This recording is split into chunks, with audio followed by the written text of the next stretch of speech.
હું પન્ના ત્રિવેદી અને તમે છેલ્લા કેટલાક સમયથી ગુજરાતી ટૂંકી વાર્તા માણી રહ્યા છો. આજે આપણે માણીશું એક સરસ મજાનું સંસ્મરણ. કિશનસિંહ ચાવડા લિખિત અમાસના તારા, અને તેમાંથી આજે આપણે સંસ્મરણ માણીશું અમૃતા. મારી નાની બહેનનું નામ તો અમૃતા, પણ સૌ એને અમુના વાલસોયા નામથી જ બોલાવતા. મારાથી એ 3 વર્ષ નાની, હું 12 વર્ષનો ત્યારે એ 9ની. અમે ભાઈ બહેન ઉપરાંત જબરા મિત્રો. અમુ ગજબની તોફાની, હું જરા શાંત. એટલે ફળિયામાં જરા કંઈક છોકરાઓમાં તકરાર જેવું થાય ત્યારે મારા સામાવાળાના તો અમુ 12 વગાડી દે. ગંઠાયેલું શરીર, તંદુરસ્તીની ખુશ્બુ, નમણો ચહેરો અને તેજસ્વી ચકોર આંખો. અમૃતાની આંખો પર હું મુગ્ધ.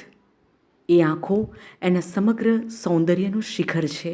એ તો હું જરા મોટો થયો ત્યારે મને ગમ પડી, પણ અણસમજણમાંય મને એની આંખો બહુ ગમે, અને એ આંખો ઉપર ધનુષ્યાકૃતિ રચી રહેલા એના ભવાં હું પંપાડતા થાકું જ નહીં.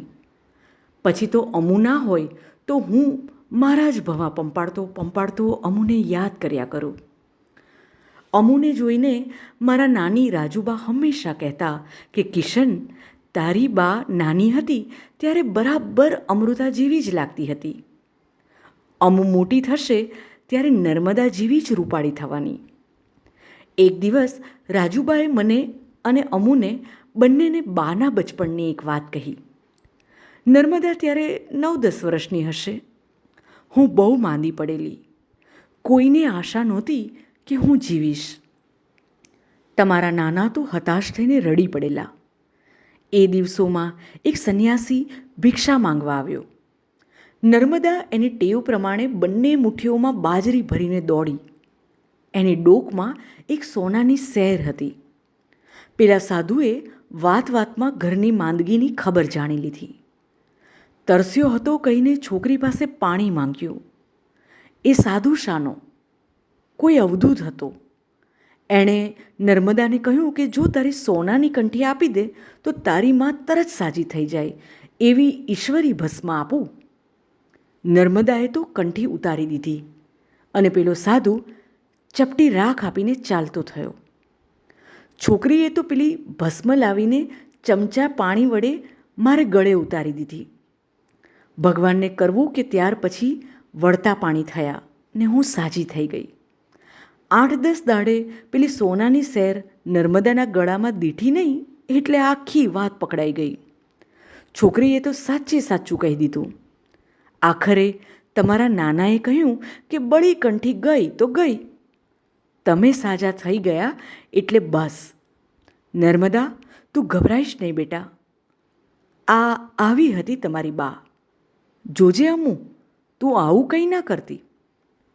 તે દિવસે સાંજે અમે મોસાળથી બંને જણા પાછા ઘેર આવ્યા ત્યારે અમુએ તરત જ બાને કહ્યું, બા, મારા ગળામાંથી સોનાની કંઠી કાઢી લે, નહીં તો હું કોઈ સાધુને આપી દઈશ. બા પહેલાં તો અમુનો ધડાકો સમજી જ નહીં. એ તો મેં બધી વાત કહી ત્યારે એ હસી પડી ને અમુને બચ્ચીઓનું ઇનામ મળ્યું. બા મને પકડવા આવી ત્યારે બંદા તો પોબારા ભણી ગયા. અમુને પાંચિકાનો બહુ શોખ. એ રમત પાછળ એક ગાંડી. કલાકોના કલાકો એ રમતા થાકે નહીં અને રમવામાં પણ એકો. એ વખતે અમારા ફળિયામાં એક મારવાડી કુટુંબ અમારા બીજા ઘરમાં ભાડે રહેતું. એના વડીલ ભૈરવ કાકા રાજમહેલમાં કામે જતા. આરસ પહાણ ટાંકવામાં એમની જોડી નહીં. ટાંકણું તો જાણે એમનું બાળક અને હથોડી જાણે એમની દાસી. એ ભૈરવ કાકા એક દિવસ બાને માટે આરસનો સુંદર ખલ લઈ આવ્યા. બા તો રાજી રાજી થઈ ગઈ. તે જ વખતે અમુએ ભૈરવ કાકાનો હાથ પકડીને આરસના પાંચિકા લાવી આપવાનું વચન લઈ લીધું. બીજા દિવસે સાંજે અમુના સુંદર કૂકા આવી ગયા. બસ ત્યારથી ફળિયાની છોકરીઓમાં અમુનું નામ થઈ ગયું. એટલું જ નહીં, એની આબરૂની મહત્તાય વધી ગઈ. ધીરે ધીરે અમુએ રમી રમીને આરસના કૂકાને વધારે સુવાળા અને ચળકતા બનાવી દીધા. એ કૂકા તો જાણે એનો પ્રાણ, અને પાંચિકાએ રમે પણ કેવી! એકવાર 4-5 એની બેનપણી સાથે એ અમારા ઓટલા પર કૂકા રમવા બેઠેલી.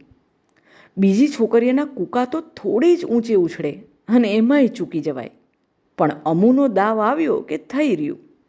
એનો કૂકો બહુ ઊંચે ઉછળે અને કૂકાની સાથે એની આંખની કીકી ઊંચી ચડે. કૂકા સાથે પાછી દૃષ્ટિ નીચી ઉતરે. એક તો અમુની આંખો જ ચબરાક, તેમાં આ કૂકાની રમતે એને વધારે અણિયાળી બનાવેલી.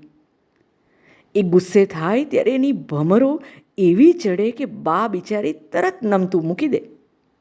અમુને એના આરસના કૂકા અતિશય વહાલા. એને 9 વર્ષ પૂરા થયા ને 10મી વર્ષગાંઠ આવી ત્યારે બા પાસે અમુએ પોતાના કૂકા માટે મશરૂમની કોથળી કરાવેલી. કૂકા તો અમુનું અમૂલ્ય ઘરેણું, એની મોંઘી મિલકત. મને 12મું વર્ષ ઉતરીને 13મું બેઠું. અમારા ઘરમાં ત્યાર પછી તરત જ ધમાલ શરૂ થઈ. અનાજના કોથળા આવવા માંડ્યા.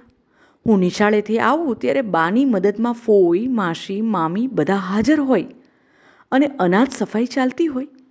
એ તો ધીરે ધીરે મને ખબર પડી કે મારા લગ્નની તૈયારીઓના પાશેરાની પહેલી પૂણી હતી. લગ્નનો દિવસ જેમ જેમ પાસે આવતો ગયો તેમ તેમ ધમાલ વધતી ગઈ. મારું મહત્ત્વ ઘરમાં વધતું ગયું. આ વાત અમુને નવી લાગી, કારણ કે અમારો બંનેનો પહેલાં જેટલો સાથ સથવારો હવે ન રહ્યો. ધીરે ધીરે એ ઓછો અને ઓછો થવા માંડ્યો.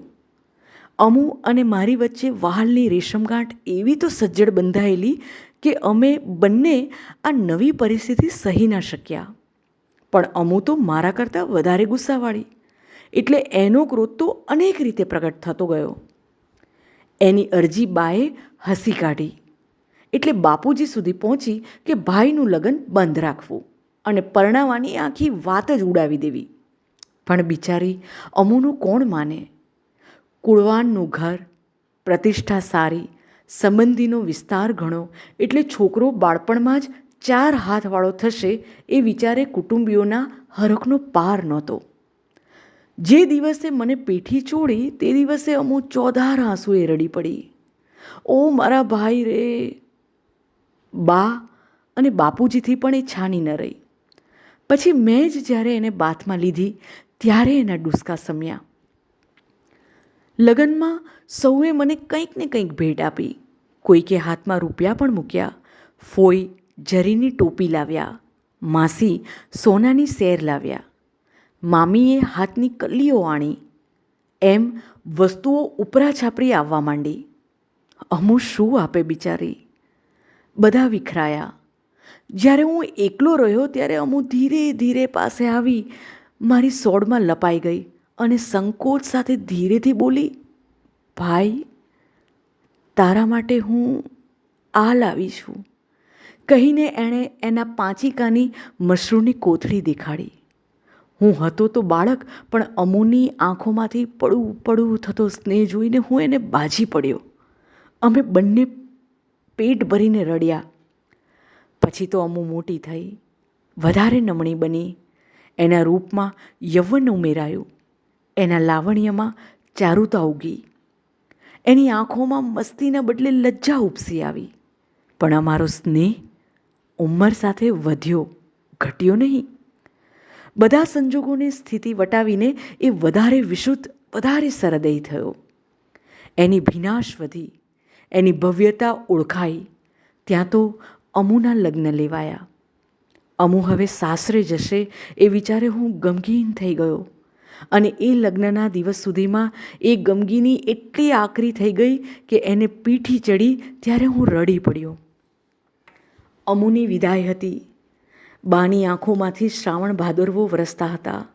સગાવાલા રડતી આંખે દિગ્મૂઢ બનીને સાક્ષી થઈ રહ્યા હતા. ચોઘડિયા અકારા લાગતા હતા. વાતાવરણમાં સમજાતી હતી મંગલતા અને અનુભવાતું હતું કારુણ્ય. હું બાની પાછળ પડેલા ચહેરે ઊભો હતો. મારા અંતરમાં ગજબની ગડમથલ ચાલતી હતી. કશું સમજાતું નહોતું, પણ એકલતાની લાગણી સર્વોપરી હતી. મેં આગ્રહ કરીને બાપુજી પાસે 25 રૂપિયા લીધેલા. એ રૂપિયા મારા લગ્નમાં અમુએ આપેલી એની પાંચિકાવાળી મશરૂમની થેલીમાં એ કૂકા સાથે મેં મૂક્યા. અમુ ગાડીમાં બેસવા જાય ત્યાં જ મેં એ થેલી ધીરેથી એના હાથમાં સરકાવી દીધી. એણે મારી સામે જોયું. એ આંખો હું કદી નહીં ભૂલું. એ આંખોમાં વાલ, વિષાદ અને વ્યથાની આખી વાર્તા મૂંગી મૂંગી રડતી હતી. અમને રોતા મૂકીને અમુ રડતી રડતી ચાલી ગઈ. એની વિદાયની અમને કંઈક કળ વળી અમુ પાછી આવી ત્યારે. લગ્નના થોડા જ દિવસમાં મારી એ લાડલી બહેન સાવ બદલાઈ ગયેલી.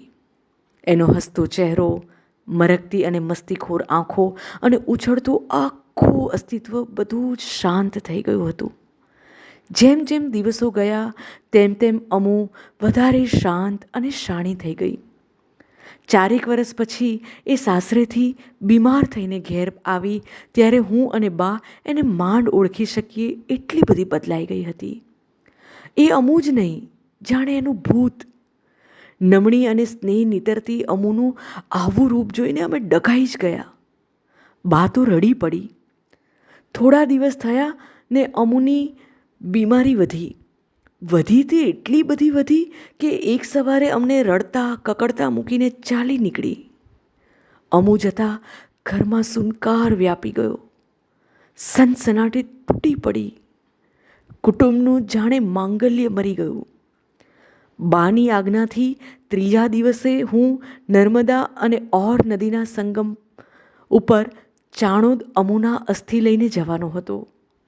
બા ને હું અમુની પેટીની વસ્તુઓ વગી કરતા હતા. એમાંથી એના લગ્ન વખતની સૌભાગ્ય ચૂંદડીની ગળીમાંથી પેલી મશરૂમની થેલી નીકળી. મેં ઉઘાડીને જોઈ તો અંદર પેલા 5 આરસના કૂકા તૂટી વાળીને પડ્યા હતા. એ કૂકા જોઈને મારાથી ન તો રડાયું ન તો બોલાયું. બા કૂકાને જોઈને પછી મને જોઈ રહી. જોતાં જોતાં જોઈ ના શકી એટલે બાથ ભરી લીધી. બાની સોડમાં હૃદય દ્રવી પડ્યું. સોમનાથના ઓવારા ભણીથી વહી આવતી નર્મદાને કરનાળી અને માંડવાની વચ્ચે જ્યાં ઓર નદી મળે છે એ ઓર સંગમ તરફ મારી હોડી જઈ રહી છે. હાથમાં અમુના અસ્થિની થેલી છે. મારા ગજવામાં પાંચિકાની મશરૂમની થેલી પડી છે અને મારા અંતરમાં અમુની સ્મૃતિ જીવતી પડી છે. અકસ્માત માછીએ કહ્યું, ભાઈ, આ ઓર સંગમ. મેં અસ્થિની થેલી પાણીમાં મૂકી. જીવ તો ના ચાલ્યો, પણ પેલી પાંચિકા સાથેની મશરૂમની થેલી પાણીમાં મૂકી દીધી. અમુના અસ્થિ અને આરસના પાંચિકા મેં પાણીમાં મૂક્યા.